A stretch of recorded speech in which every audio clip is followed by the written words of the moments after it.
வணக்கம். இன்றைக்கு கோவை மாவட்டம் மேட்டுப்பாளையம் சட்டமன்ற தொகுதியிலே நான் சுயாட்சை வேட்பாளராக இன்றைக்கு போட்டியிடுகிறேன். இந்த தொகுதியினுடைய மக்களுடைய தேவையை நான் நன்கு அறிந்தவன். இந்த மக்கள் என்னுடைய பணிகளை கடந்த 30 ஆண்டு காலமாக அறிந்து தெரிந்து 2026 நான் தான் இங்கே சட்டமன்ற உறுப்பினராக வர வேண்டும் என்று மக்கள் எல்லாம் பெரு ஆதரவோடு இருந்திருந்தார்கள். அந்த வேலையிலே சிறிய ஒரு என்ன சொல்றதுன்னு தெரியல, துரதிருஷ்டவசம். அது எனக்கா யாருக்குன்னு தெரியல. வர 2023ஆம் தேதி தேர்தல் வருகின்ற நாளில் மக்கள் தீர்ப்பு கொடுப்பார்கள். நான் சுயாட்சை வேட்பாளர் என்று ஒரு புறம் சுயாட்சையில் இருந்தாலும் கூட நான் இந்த மேட்டுப்பாளையம் தொகுதியினுடைய பொது வேட்பாளர். அது இந்த மக்கள் மனதிலே நான் எல்லாருடைய குடும்பத்திலேயும் நான் இருக்கிறேன். அதாவது ஏழை எளிய மக்களுடைய அனைத்து சுகதுக்க நிகழ்ச்சியிலே நான் பணியாற்றி கொண்டிருந்தேன். கழக உடன்பிறப்புகளுடைய அனைத்து சுகதுக்க நிகழ்ச்சிகளிலும் தலைவர் கொண்டு வருகின்ற திட்டத்தை எல்லாம் 2021 மட்டுமல்ல, நான் இணைந்த 2016 இருந்து தலைவர் என்னென்ன செய்திகள் சொல்கிறார்களோ, கொரோனா காலத்தில் இருந்து, அதாவது கொரோனா காலத்திலே கொரோனா என்கின்ற கொடிய நோய் இந்த நாட்டை தாக்கியது. அந்த நேரத்திலே மேட்டுப்பாளையம் சட்டமன்றத்திலே நான் ஏழை எளிய மக்களுக்கு ஆற்றிய பணியை இந்த மண்ணில் இருக்கின்றவரை மறக்க மாட்டார்கள்.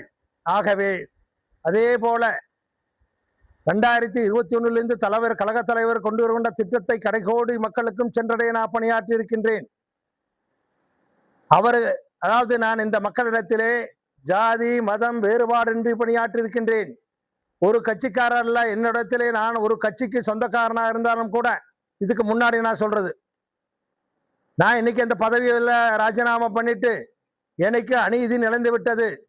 அதாவது இந்த தொகுதி மக்கள் திராவிட முன்னேற்ற கழகம் என்றால் திமுகவுடைய என்னுடைய உழைப்பு இந்த மக்களுக்கெல்லாம் என்னுடைய முகம்தான் தெரியும். அது சாதாரண விஷயம் அல்ல. தாய்மார்கள் இன்றைக்கு எல்லாம் கண்ணீர் விட்டு கதறி கொண்டிருக்கின்றார்கள். ஒரு அறிமுகமில்லாத வேட்பாளரை அறிவித்து விட்டார்களே. கழகம் ரொம்ப எளிமையாக வெற்றி பெற்றிருக்கும். TR சண்முகசுந்தரம் என்று ஒரு வேட்பாளரை அறிவித்திருந்தால் 50,000 வாக்கள் வித்தியாசத்திலே மகத்தான வெற்றியை கழகத்துக்கு தேடி கொடுத்திருப்போம். ஆனால் அந்த கழகத்துக்கு தேடி கொடுப்பதற்காக நான் ஓடோடி பணியாற்றினேன். மக்களோட மக்களாக இங்கே இருக்கின்ற மக்களுடைய, அதாவது மலைவாழ் மக்கள், பில்லூர் டேம், அத்திக்கடவு, அப்படி அறக்கடவு, மூணுகுட்டை, எண்ணற்ற பகுதியில் இங்கே கிழக்கெடுத்துட்டா எனக்கு தெரியாம இருக்கின்ற ஊரே கிடையாது. என்னுடைய கால்படாத இருக்கின்ற ஊரே கிடையாது. ஆகவே இந்த மக்கள் எல்லாம் 2,70,000 மக்களும் மாற்று கட்சிக்காரமும் இவர்தான் வர வேண்டும் இந்த முறை என்றெல்லாம் திட்டம் தீட்டி கனவு கண்டு கொண்டிருந்தார்கள். அந்த கனவையெல்லாம் இன்றைக்கு வேட்பாளர் அறிவித்ததிலே நம்ம மக்கள் எல்லாம் கவலைப்பட்டு கொண்டிருக்கின்றார்கள். விரைவில் அதற்காக இந்த மக்களுடைய தேவையை மக்களுக்கு நான் பணியாற்ற வேண்டும் என்ற ஆர்வம் இருந்த காரணத்தினால் இந்த மக்கள் என்னை நீங்கள் தனியாக வாருங்கள் அண்ணா, நாங்க இருக்கிறோம், அறிவிப்பது அவராக இருந்தாலும் அங்கே மேலிடத்திலே இருந்தாலும் கூட வாக்கு அளிப்பது யாரிடத்திலே, வெற்றி கொடுப்பது யாரிடத்திலே என்று இன்றைக்கு மேட்டுப்பாளையம் தொகுதியினுடைய மக்கள் மத்தியிலே ஏழை எளிய மக்கள், விவசாய பெருங்குடி மக்கள், படிக்கின்ற மாணவர்கள், தொழிலாளர்கள், இங்கே இருக்கின்ற அத்தனை பேரும் எனக்கு ஆதரவளித்திருக்கிறார்கள். அத்தனை சங்கத்திலிருந்து என்னுடைய புறத்திலே ஆதரவிலே இன்றைக்கு நான் பொது வேட்பாளராக நான் இருக்கிறேன். நிச்சயமாக மகத்தான வெற்றி வருவோம். நான் என்னை பொறுத்தவரையில் அரசியலே பொது வாழ்விலே இருந்தால் யாருக்கெல்லாம் எந்த இயக்கத்தில் இருக்கிறோனோ நான் கடுமையாக பணியாற்றுவேன். அதே நேரத்தில் இன்னொரு கொள்கையும் என்னிடத்தில் இருக்கிறது. மாற்று கட்சிக்காரர்களையும் அரவணைத்து அவர்களையும் மதித்து என்னிடத்திலே அமர வச்சு நல்லதை நான் செய்வதற்கு நான் அவங்களுக்கும் தயங்கியதில்லை. அதனால தான் நான் சொல்றேன், பொது வேட்பாளராக நான் இருக்கிறேன். மேட்டுப்பாளையம் சட்டமன்ற தொகுதியிலே இருக்கின்றவர்கள் என்னை நிச்சயமாக சட்டசபைக்கு அனுப்புவார்கள். இங்கே பல்வேறு திட்டங்கள் இருக்கிறது. கடந்த நாட்களிலே பல்வேறு திட்டங்கள் இங்கே இருக்கின்ற, யதார்த்தமா சொல்ல போனா பவானி ஆறு, பவானி தாய் நதிநீர் வற்றாத பவானி தாய் நதிநீர் இன்றைக்கு வற்றி வறண்டு கிடக்கிறது. அந்த வற்றி பவானி தாய் நதிநீர் மூலமாக சிறுமுகையிலிருந்து இலுப்புநாத்தம், இரும்பறை, கள்ளிப்பட்டி, கள்ளிப்பட்டி, முடுதுறை, அதே போல பல்லேபாளையம் என்கின்ற 6-7 கிராம மக்களுக்கு குடிக்கிற குடி தண்ணீர் கூட இன்னி நம்ம கடந்த அரசும் இன்றைக்கு இருந்த 5 ஆண்டு காலம் வரு காலத்தை போக்கினார்களே தவிர பல்வேறு செய்தியை நான் இந்த மக்களுக்காக நான் போராடி இருக்கிறேன். அவர்களுக்கெல்லாம் இனியும் இந்த சாலை வசதி, ஏழை எளிய மக்களுக்கு வீடு கட்டுவதற்கு, அதாவது நிறைய பேர் ஏழை எளிய மக்களுக்கு வீடு இல்லை, இடமில்லை. ஒரே வீட்டில் அப்பா, அம்மா, அண்ணா, தம்பி அத்தனை பேர் இருக்கிறார்கள். அவர்களுக்கெல்லாம் வீடு கட்டி கொடுப்பது, எண்ணற்ற திட்டம். படித்த இளைஞர்கள் எல்லாம் வேலை வாய்ப்பு இல்லாமல் இன்றைக்கு தவிச்சிட்டு இருக்காங்க. அதையெல்லாம் இந்த பகுதியிலே இருக்கின்றவர்களுடைய படித்தவர்களுக்கு வேலை வாய்ப்பு, விவசாயிகளுக்கு நிறைய பிரச்சனை இருக்கிறது. இங்கே அதாவது வனவிலங்குகள் மூலம் பன்றி, மான், மயில் நாம விவசாயிகள் செய்வதை அதாவது உடனே பயிர் சேதம் எல்லாம் ஏற்படுகிறது. அதையும் நான் என்னுடைய இதயத்தில் நிறைய இருக்கிறது. நான் இந்த பொது வாழ்விலே வருகிறேன். அதற்காக இந்த மக்கள் என்னை சட்டமன்ற உறுப்பினராக கோட்டைக்கு அனுப்புவது உறுதி. இதுல ஒன்றும் சந்தேகமே இல்லை. மக்கள் முடிவெடுத்து விட்டார்கள். இங்கே இந்த மக்கள் தான் எஜமானர்கள். அங்கே நீங்க அறிவிச்சிடலாம். ஆனால் இங்கே மக்கள் தீர்ப்பு, சரியான தீர்ப்பு வருகின்ற 23ஆம் தேதி கொடுப்பார்கள். நான் யாரையும் கொறி கூற விரும்பவில்லை. நீங்கள் பெரியோர்களே, தாய்மார்களே, மேட்டுப்பாளையம் சட்டமன்ற தொகுதியிலே இருக்கின்ற பொதுமக்கள் எல்லாம் இன்றைக்கு கொந்தளித்துக் கொண்டிருக்கிறார்கள். ஏன் நல்ல மனிதனை, மக்களுக்கெல்லாம் நல்லது செய்தவர்களை அறிவிக்கவில்லை என்று கண்ணீர் சிந்தி கதறி கொண்டிருக்கிறார்கள். நேற்றைக்கு கூட பார்த்தேன், வேகாத வெயிலில 15,000 மக்கள் அவர்களாக நாமினேஷன் நான் பண்றேன், அதாவது மகாத்மா காந்தி சிலைக்கு மாலை அணிவிக்கிறேன், பேரறிஞர் அண்ணாவுடைய சிலைக்கு மாலை அணிவிக்கிறேன் மேட்டுப்பாளையம் சொல்றது மதியம் எனக்கு வேகாத வெயில கூட 15,000 பொதுமக்கள் திரண்டிருந்து எனக்கு ஆதரவினை தெரிவித்தார்கள். அங்கே பார்த்திருந்த போது மகளிர் மத்தியிலே கண்ணீரை மல்குகின்ற அளவுக்கு என் மீது பாசத்தை வைப்பது உள்ளபடியே என்னுடைய நெஞ்சை உருக்குகின்ற அளவில் இருக்கிறது.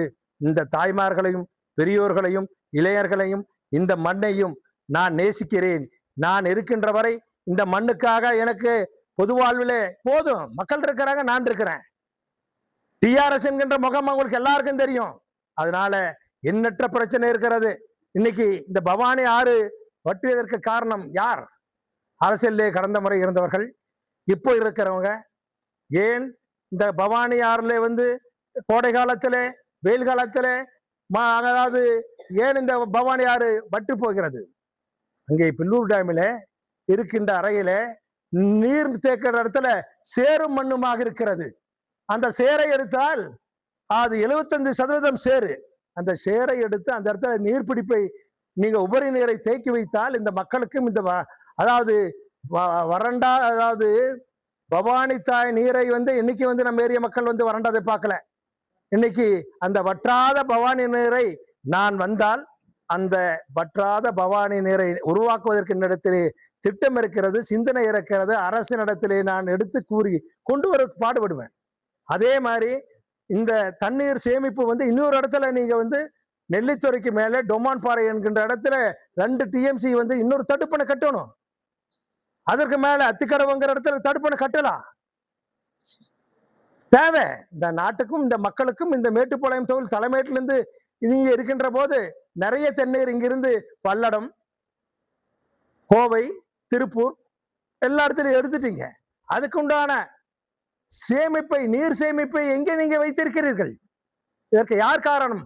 ஆகவே இதுக்கெல்லாம் தான் இந்த மக்கள் விவசாய பிரதிநிதியாக, ஏழை எளிய மக்களின் பிரதிநிதியாக, அதாவது இந்த பகுதியிலே நான் நன்கு தெரிந்தவன், பொது வாழ்விலே நேர்மையாக, நீதியாக அனைத்து மக்களுக்கும் நான் பணியாற்றி வரதை உணர்ந்துதான் அத்தனை பேரும் நான் சட்டமன்ற உறுப்பினராக வர வேண்டும் என்று இன்றைக்கு கண்ணீர் சிந்தியிருக்கிறார்கள். ஆகவே எனக்காக இங்கே இருக்கின்ற இளைஞர்கள், மாற்று கட்சிக்காரர் கூட எனக்கு ஓட்டு போடுவாங்க, சந்தேகம் இல்லை. அவங்க ஆதரவு தெரிவிச்சுட்டு இருக்காங்க. அதனால மகத்தான வெற்றி பெறுவதற்கு இந்த தொகுதி மக்கள் உறுதுணையாக இருப்பார்கள். இதை பார்த்து கொண்டிருக்கின்ற மாவட்டத்தில் இருக்கின்ற எனக்கு கிடைத்த அநீதியை குமுறி கொண்டிருக்கிறார்கள். நான் உழைத்ததுக்கு கொடுத்த பரிசுக்கு குமரி கொண்டிருக்கிறார்கள். நான் அதாவது 2014 தேசிய இயக்கத்தில் இருந்து நான் வந்து இணைந்தேன். இணைகின்ற போது ஒரு 15,000 பேர்கள் தேசிய இயக்கத்திலிருந்து இணைந்தார்கள். அந்த தேசிய இயக்கத்தில் இருந்து இணைப்புலால பண்ணிவிட்டு என்னை வெறு ஆளாக அனுப்பியதுதான் இன்றைக்கு பெரிய ஒரு இது. எல்லாரும் நினைக்கிறாங்க அந்த 15,000 தேசிய இயக்கத்தில் இருந்த காங்கிரஸ்காரர் எங்கே, ஏன் எனக்கு கொடுக்கல? என்ன ஏதாவது தீண்டத்தகாதுனா, யாராவது கிட்ட ஒரு சின்ன சூழ்ச்சியில் நான் வாழ்ந்திருக்கேனா? சூழ்ச்சியில் வாழ்ந்தவர்களுக்கு சீட்டு, உழைத்தவர்களுக்கு. அதுதான் இன்றைக்கு இந்த மக்கள் மத்தியில் இருக்கின்ற மகத்தான கேள்வி. விரைவில் அதற்கு விடை இங்க இருக்கிற மக்கள் கொடுத்துருவாங்க. இங்க இருக்கிறவங்க மட்டும் இல்ல, மாவட்டத்தில் இருக்கின்றவர்கள், இதை பார்த்து கொண்டிருக்கின்ற மாநில அளவிலே உன்னிப்பாக கவனித்துக் கொண்டிருக்கிறார்கள். அத்தனை பேரும் எனக்கு பேராதரவை தர வேண்டும். நீதி வெல்ல வேண்டும், தர்மம் வெல்ல வேண்டும், அதர்மம் அழிய வேண்டும். இன்றைக்கு இந்த சூழ்ச்சியிலே வந்தவங்க எல்லாம் மக்கள் பார்த்துட்டு இருக்காங்க. எந்த கட்சியிலிருந்து யார் சொன்னாலும் அந்த சூழ்ச்சிக்காரரா இல்ல மக்களோட மக்களா இருக்கிறான்னு அதை தலைமை பரிசீலனிக்க வேண்டும்.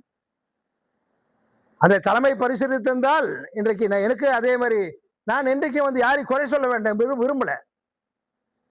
ஆனா எனக்கு அநீதி விழுந்துட்டு போய் அவங்க பின்னாடி எப்படி செய்யறது? கடந்த 2026 நான் வேட்பாளராக இருந்தேன். அன்னைக்கு அவங்க அவங்களுடைய பணி செஞ்சாங்களா? ஆய்வு செஞ்சு பார்க்க சொல்லுங்க. அன்றைக்கு அந்த தோல்விக்கு அநீதி விளைவித்தவங்களுக்கே மீண்டும் இன்னைக்கு 2026 சீட் என்ன? இந்த மக்கள் பார்த்து கொண்டிருக்கிறார்கள், இந்த நாடு பார்த்து கொண்டிருக்கிறது. விரைவில் அதற்கு 23ஆம் தேதி மகத்தான தீர்ப்பு கொடுப்பார்கள். மகத்தான தீர்ப்புக்கு மூலமாக தர்மம், உண்மை, உழைப்பு வெல்லும். இந்த தொகுதியில் இருக்கிற இளைஞர்கள் பட்டாளங்கள் அத்தனை பேர் என்னோட திரண்டுகிறார்கள். இளைஞர்கள், மாணவர்கள், மகளிர்கள் அத்தனை பேரும் என்னோடு அணிவித்து நிற்பார்கள். வெற்றியை உறுதியாக்குவார்கள், சட்டசபைக்கு அனுப்புவார்கள். இந்த மக்களுடைய பல்வேறு பிரச்சனை தீர்த்து வைப்பேன். வேட்பாளரை ஒரு அரசியல் அறிவிச்சிருக்காங்க ஒரு வேட்பாளரா. உங்களுக்கு மக்கள் இந்த அளவுக்கு மதிப்பு மரியாதையும் இந்த அளவுக்கு உங்களுக்கு கொடுக்கறது என்ன காரணம்? அது மக்கள் பணிதான், அவரோட சேவை. அது மக்களுடைய மனதில் நான் இருக்கிறேன். நான் கேட்டேன் மக்களிடத்துல, அம்மா பெரிய பெரிய கட்சியெல்லாம் 100 வருஷம் 50 வருஷம் அவங்க சின்னம் எல்லாருக்கும் தெரியும். நான் போய் புதுசா சுயேட்சை சின்னத்தை வாங்கினா எப்படி இருக்கம்மான்னு கேட்டேன். அண்ணா, உங்களுடைய முகமே அதுல வருகிறது வாக்கு பூத்துல, அந்த முகம் தானே எங்களுக்கு சின்னம். டிஆர்எஸ் முகம் 2,70,000 வாக்காளருக்கு தெரியும். சின்னம் என்ன சின்னமானா நாங்க பாத்துக்கிறோம்னு கடைக்கோடி கிராமத்தில் இருக்கிற மக்கள் எல்லாம் இன்னைக்கு சபதம் எடுத்துட்டாங்க, ஜெயிக்க வச்சு அனுப்புவாங்க. இதுதான் நான் யதார்த்தமாக சொல்வது. யாரையும் குறை கூறுவதில்லை. நான் வெற்றி பெற்று அங்கே வருவேன். அந்த வருகின்ற போது இந்த மக்களுக்கு நன்மை செய்வதற்கு தான் எனக்கு பொதுவாழ்வு. அந்த பொதுவாழ்வை கொடுங்கள்னு சொல்லி தான் நான் திமுகக்கே வந்தேன். ஏன்னா தேசிய இயக்கத்துல இருந்து காங்கிரஸ்ல இருந்து ஒரு எம்எல்ஏவையும் கூட இங்க இன்னும் முதலமைச்சராக இருக்கிறது இல்லை. அதை கடந்து நான் இந்த திமுகவை கரம் கோத்து நான் தேர்ந்தெடுத்து வந்தேன். சின்ன யாரு எப்படி பண்ணாங்கன்னு தெரியாது எனக்கு. நடந்துருச்சு, நடந்ததை நடந்தாவே இருக்கட்டும். நான் மக்களோட போய் சந்திச்சு மக்களிடத்திலே வாக்குகளை பெற்று மகத்தான வாக்கள் பெற்று அங்க வருவேன். அதுவரை அமைதி காத்து தன்மானத்தோட கடமை, கண்ணியம், கட்டுப்பாடோட நடப்பேன். ஏழையின் சிரிப்பில் இறைவனை காண்பேன் என்று பேரறிஞர் அண்ணா சொல்லியிருக்கிறார்கள். அவர் வழியிலே, மகாத்மா காந்தி வழியிலே, பெருந்தலைவர் காமராஜ் வழியிலே, அதே போல அண்ணன் டாக்டர் அம்பேத்கர் வழியிலே ஏழை எளிய மக்களுக்கு உதவ வேண்டும் என்கின்ற எண்ணத்தை நான் சுமந்திருக்கிறேன். அவர்கள் எல்லாம் எனக்கு அருள் புரிவார்கள், ஆசி பெறுவார்கள். அவருடைய ஆசியோடு என்னுடைய பயணத்தை நான் துவக்குகிறேன். இங்கே இருக்கின்ற பொதுமக்கள் எல்லாம் என்னுடைய இடத்திலே ஆதரவு தருவார்கள் என்ற நம்பிக்கையோடு இந்த என்னுடைய பயணத்தை, லட்சிய கனவை நான் பயணிக்கிறேன். அனைவரும் ஆதரவு தாருங்கள், அணி திரண்டு வாருங்கள், ஒரு புரட்சியை படைப்போம், ஒரு வரலாறை படைப்போம் என்கின்ற செய்தியோடு நான் விடைபெறுகிறேன். நன்றி, வணக்கம்.